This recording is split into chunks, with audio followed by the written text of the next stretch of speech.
Good morning. आज का हमारा टॉपिक है up you go from class 5 EVS. इसमें हमने एक पढ़ना है आज ए फनी इंसिडेंट।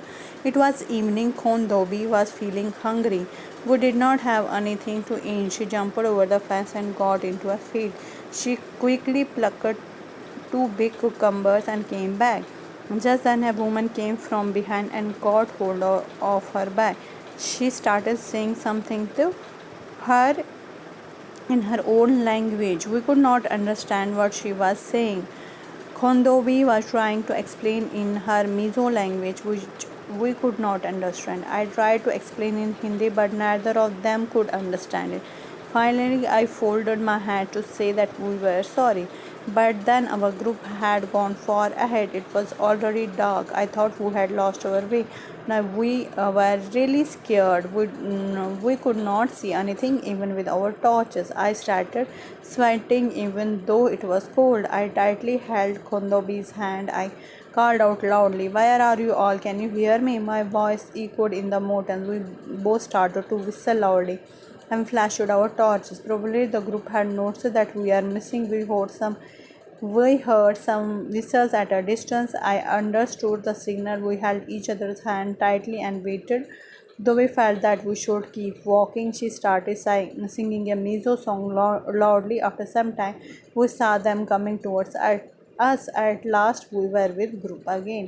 कहते फ़नी इंसिडेंट क्या हो गया, इनके ग्रुप में एक लड़की थी। उसको क्या था, उसको बहुत भूख लग रही थी, बट उनके पास कुछ भी नहीं था खाने के लिए। तो उसने क्या किया, उसने दीवार फांदी और वहाँ पर फील्ड था, किसका, खीरे का फील्ड था, कुकम्बर का फील्ड था। तो उसने बड़े बड़े 2 खीरे काट के ले आई। तो कहते हैं कि वो जब वो वहाँ से वापस आ रही थी, तो वो जिसका वो फील्ड था, वो औरत पीछे से आई। तो उसने उसको पकड़ लिया, लड़की को पकड़ लिया और उसको बोलने लगी कि अपनी भाषा में बोलने लगी कुछ कुछ। तो यहाँ से जो खुदाबनी थी वो अपनी मीज़ो भाषा में बोलने लगी। तो ना मीज़ो उस औरत को समझ आए, ना औरत की बात इसको समझ आए। तो फिर यहाँ से क्या किया, यहाँ से ये भी चले गए और उसको अपनी हिंदी भाषा में बोलने लगे। तो उन दोनों को हिंदी समझ नहीं आ रही थी। तो यही एक फ़नी इंसिडेंट था कि ये तीनों एक दूसरे की बात समझ नहीं पा रहे थे और ऐसे ही बोले जा रहे थे एक दूसरे को अपनी अपनी भाषाओं में। बट फिर एंड में उन्होंने उनसे माफ़ी मांगी हाथ जोड़ के, और फिर वो निकलने लगे। तो जैसे ही वो निकलने लगे तो उनको ये रियलाइज़ हुआ कि जो उनके ग्रुप के बाकी मेंबर्स हैं वो चले गए हैं और ऑलरेडी अंधेरा हो गया था। तो उनको रास्ता भटक गए, वो उनको रास्ता नहीं मिल रहा था। तो वो डर गए। उन्होंने एक दूसरे का हाथ बहुत ज़ोर से पकड़ा। तो ज़ोर ज़ोर से क्या करने लगे, आवाज़ें देने लगे, सीटियाँ बजाने लगे, तो कभी गाने गाने लगे। तो जब ग्रुप में बाकी सारे थे, जब वो थोड़ा आगे पहुँचे तो उनको भी लगा कि वो 2 लड़कियाँ पीछे ही रह गई हैं।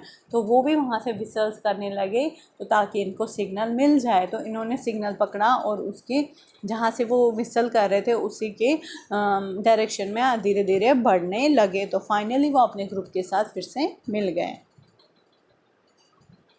Is there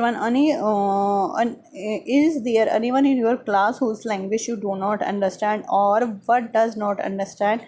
Who does not understand yours? What do you do in such a case? कहते हैं कि आपके क्लास में ऐसा कोई है जिसकी भाषा, आपकी भाषा उसको ना समझ आती हो और उसकी भाषा आपको ना समझ आती हो। तो आप ऐसे सिचुएशन में कैसे क्या करते हैं। Have you ever lost in your way, what do you do then. कहते कभी बहुत बार होता है कि हमें कहीं जाना होता है तो हमें प्रॉपरली रास्ता पता नहीं होता। कोई हमें बोलता है वहाँ से जाना, फिर वहाँ पे राइट आएगा, फिर लेफ़्ट आएगा, फिर सीधी गली आएगी। ऐसा करके हमें कभी कोई रास्ता समझाता है तो बहुत बार हम भी भटक ही जाते हैं। Why do you think that खुदाबनी would have sung loudly? कहते खुदाबनी जो गाना गा रही थी मीज़ो में, कि वो क्यों ज़ोर ज़ोर से गा रही थी। वो इसलिए ज़ोर ज़ोर से गा रही थी ताकि जो उसके आगे के ग्रुप मेंबर्स है वो गाना सुन सके और उनके लिए वेट कर सके, उनको डायरेक्शन दे सके। Have you ever seen someone doing something special to get over their fear? What and then? कहते हैं कि क्या आपने किसी ऐसे इंसान को देखा है जो अपने डर से लड़ने के लिए कुछ स्पेशल, कभी भी होता है, कभी हम रात को डरते हैं तो हम भगवान का नाम लेना शुरू कर देते हैं, या कभी कुछ होता है तो चाकू वाकू अपने पास रखते हैं। हर कोई जब भी किसी को किसी चीज़ से डर लगता है तो कुछ ना कुछ उसने ये सोचा ही होता है कि हम उस डर से बाहर कैसे आएंगे।